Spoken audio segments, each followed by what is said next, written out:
আসসালামু আলাইকুম রহমতুল্লাহ বারাকাতু। আজকের যে ভিডিওটা আপনাদের সামনে আমি দিচ্ছি, এটা হলো আমাদের মুসলমানকে নিয়ে কিছু কথা এবং আমেরিকার প্রেসিডেন্ট ডোনাল্ড ট্রাম্পকে নিয়ে কিছু কথা বলার জন্য আসছি। আমরা যেরকম বাঙালি মুসলমানরা বলতেছি যে আল্লাহ আপনি আবাবিল পাখি পাঠান মুসলমানকে উদ্ধার করার জন্য, অথচ আমরা কোনো আরব কান্ট্রির দিকে তাকিয়ে আছি যে ফিলিস্তিনি মুসলমানের পাশে দাঁড়াবে। তো আমি যে কথাগুলো বলতেছি দেখেন, আমেরিকা আপনার যখন রাশিয়া এবং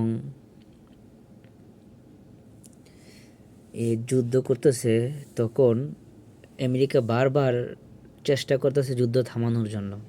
অথচ ইসরায়েল যখন ফিলিস্তিনের উপরে এই 2 বছর 70,000 আমাদের মুসলমান ভাইদেরকে শহীদ করা হয়েছে, কোনো আন্তরিকতা ওখানে নাই।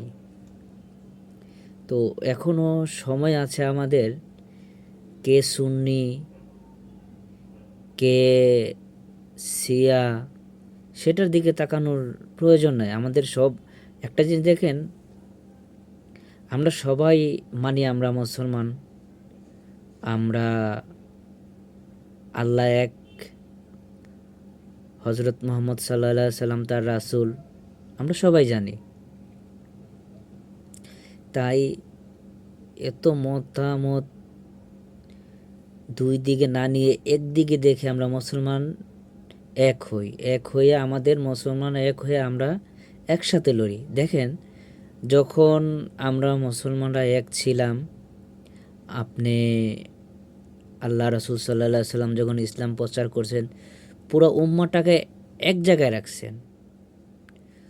দলে ভাগে বিভক্ত ছিল, উনি এক করছেন, এক করে নেতৃত্ব দিয়েছেন যে এইটা এইভাবে চালাও। এই যে ইসলাম এইভাবে, যেরকম একটা কোটিপতি একটা মিসকিনের সামনে দাঁড়াবে অথবা একটা গরিবের সাথে দাঁড়াবে, একসাথে খানা খাবে, একসাথে চলাফেরা করবে। এই যে সালাত আমরা আদায় করি, দেখেন মসজিদে গেলে আমরা ভাবি না কে গরিব কে ধনী, আমরা একে কাতারে ঠিকে দাঁড়াই। তে নামাজের অর্থটা কি আমরা কখনো জ্ঞান দেয় বিচার করেছি?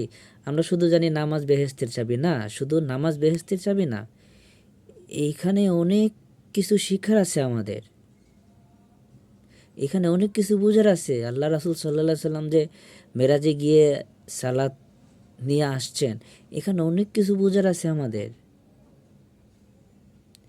এরপরে আমরা যে রোজা রাখি, রোজার অনেক কিছু বোঝার আছে। শুধু অনাহারে থাকলে রোজা হবে না, শুধু মসজিদে গিয়ে নামাজ পড়লে